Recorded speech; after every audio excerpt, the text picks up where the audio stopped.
आज की कहानी ऐसी 3 प्यासी नन्स के बारे में है जो एक गूंगे बहरे लड़के के साथ जबरदस्ती घपाघप करती है। दरअसल उस लड़के का चक्कर एक राजा की पत्नी से हो जाता है और ये बात जब उस राजा को पता चलती है तो वो लड़का अपनी जान बचाने के लिए पहचान छुपाकर एक चर्च में जाकर काम करने लगता है। लेकिन उसे नहीं पता था कि इस चर्च की नन्स जो दिखने में धार्मिक हैं, असल में उनकी जिंदगी बहुत ही अजीबोगरीब इच्छाओं से भरी हुई है। और यहाँ आने के बाद उस लड़के के साथ आगे क्या क्या होता है यही जानेंगे आज के इस वीडियो में, तो वीडियो के अंत तक बने रहे। कहानी की शुरुआत में हम फर्नांडा नाम की एक सिस्टर को देखते हैं जो अपने गधे को पकड़कर जंगल के बीच से चर्च की ओर आ रही होती है। चर्च में पहुंचने के बाद जिनेवरा नाम की दूसरी सिस्टर आकर उससे पूछती है कि कल रात तुम कहाँ थी। फर्नांडा कहती है, हमेशा की तरह कल रात भी मेरा गधा भाग गया था और उसे ढूंढते ढूंढते सुबह हो गई। जिस पर जिनेवरा कहती है, मैं तो हर रोज अच्छे से गेट लॉक करती हूँ, फिर हर रात ये भाग कैसे जाता है। दोनों बातें कर ही रही होती है कि तभी वहाँ पास से गुजर रहा माली लुरको उन्हें गुड मॉर्निंग कहता है, पर बदले में वह दोनों उसे गंदी गंदी गालियाँ देने लगती है। अब अगले सीन में सभी सिस्टर्स चर्च में जाकर सुबह की प्रेयर करती हैं, जिसके बाद वहाँ की सुपीरियर सिस्टर मरिया फर्नांडा से पूछती है कि तुम कल रात कहाँ थी, जिस पर वह बताती है, कल मेरा गधा फिर से भाग गया था और मैं उसे ही पकड़ने गई थी। ये सुनकर सिस्टर मरिया कुछ नहीं कहती। दूसरी तरफ हम एलेक्जेंड्रा नाम की एक और सिस्टर को देखते हैं जो अपने कमरे में बैठकर सिलाई कर रही होती है। वो बहुत उदास थी क्योंकि वो चर्च में नहीं रहना चाहती थी और बाहर जाकर अपनी जिंदगी को अच्छे से जीना चाहती थी। अगले दिन उसके पापा इलेरियो उससे मिलने आते हैं। वो कहते हैं कि उसके लिए लड़का नहीं मिल रहा है,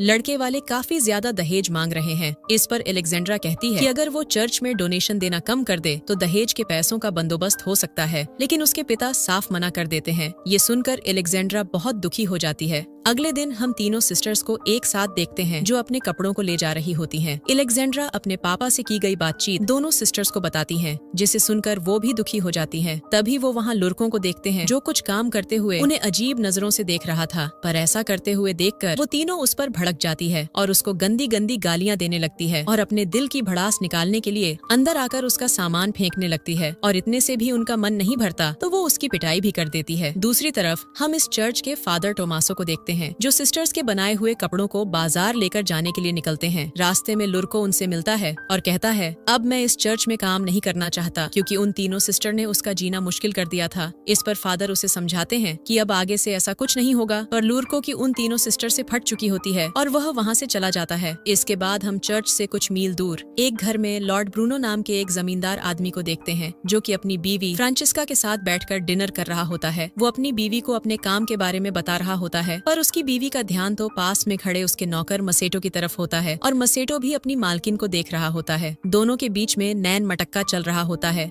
फिर रात होते ही हम देखते हैं कि फ्रांसिस्का मसेटो के साथ पलंग तोड़ रही होती है। एक राउंड खत्म करने के बाद फ्रांसिस्का कहती है, मेरा पति मुझे खुश नहीं कर पाता और वह किसी काम का नहीं है। इसके बाद दोनों दूसरे राउंड के लिए तैयार हो जाते हैं। तभी कमरे में ब्रूनो के आने की आवाज सुनकर मसेटो खिड़की से कूदकर भागने की कोशिश करता है, लेकिन ब्रूनो आकर उसको पीछे से देख लेता है और उसका पीछा करते हुए सभी नौकरों के घर में चला जाता है। मगर मसेटो पहले पहुँचकर सोने का नाटक करने लगता है। इसके बाद ब्रूनो सभी नौकरों को चेक करने लगता है। चेक करते हुए जब वह मसेटो के पास आता है तो उसे शक हो जाता है कि यही वो नौकर है, पर अंधेरा होने की वजह से वो उसे पहचान नहीं पाता, इसलिए उसके कुछ बाल काट लेता है ताकि सुबह होने पर उसे पता चल जाए। पर ब्रूनो के जाते ही मसेटो उठकर अपने सभी साथियों के बाल भी थोड़ा थोड़ा काट देता है। सुबह होते ही ब्रूनो सभी नौकरों को लाइन में खड़ा करता है और एक एक करके चेक करने लगता है, लेकिन सभी के बाल थोड़े थोड़े कटे हुए होते हैं, जिससे वो समझ नहीं पाता कि वो आदमी कौन था। अब अगले दिन जब फ्रांसिस्का और ब्रूनो खाना खाने बैठते हैं तो ब्रूनो अपनी वाइफ को वार्निंग देते हुए कहता है, तुमने जो भी किया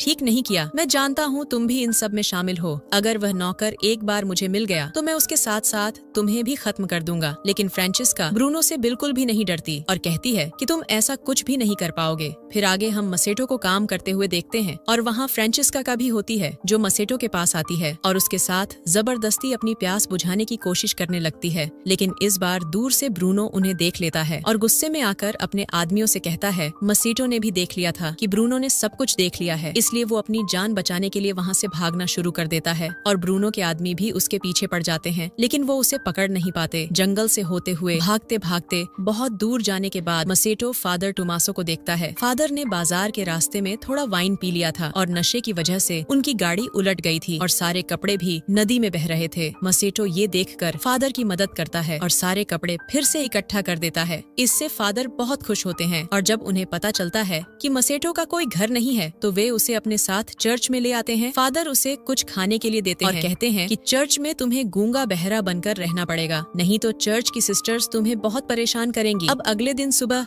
फादर मसेटो को सिस्टर मारिया से मिलवाते हैं और कहते हैं कि मैं एक आदमी को लाया हूँ पर ये गूंगा बहरा है। ये सुनकर मारिया भी उसे काम पर रख लेती है। अब उसी दिन से मसेटो काम पर लग जाता है, पर सिस्टर अलेसेंड्रा और फेर्नांडा को नहीं पता था कि मसेटो को काम पर रखा गया है। तो फेर्नांडा उसे अनजान आदमी समझकर भागते हुए उसके पास आती है और एक कुल्हाड़ी से डराकर उससे पूछने लगती है कि तुम कौन हो। तभी सिस्टर अलेसेंड्रा जल्दी से मारिया को लेकर आती है और मारिया आकर उन्हें बताती है कि ये उनका नया माली है जिसका नाम मसेटो है और ये गूंगा बहरा है। फिर मारिया की बात सुनकर फर्नांडा उसे छोड़ देती है। इसके बाद अलेक्जेंड्रा को एक बूढ़ी नन के साथ कपड़े बनाने का काम करते हुए देखते हैं, पर इस दौरान उससे कपड़े बनाने की फ्रेम टूट जाती है तो उसे ठीक करवाने के लिए वो मसेटो के पास जाने लगती है। पर तभी सिस्टर जिनेव्रा अलेक्जेंड्रा को जाते हुए देख लेती है और छिपकर उस पर नजर रखने लगती है। अलेक्जेंड्रा मसेटो से वो फ्रेम ठीक करने के लिए कहती है, जिसे मसेटो ठीक करने लगता है, लेकिन अलेक्जेंड्रा यहाँ अपने दिल की भड़ास निकालने लगती है कि वो यहाँ नहीं रहना चाहती और न ही सिलाई का काम करना चाहती है। वो यहाँ से बाहर निकलकर अपनी जिंदगी को अच्छे से जीना चाहती है, क्योंकि अलेक्जेंड्रा भी ये अच्छी तरह से जानती थी कि मसेटो कुछ नहीं सुन पाएगा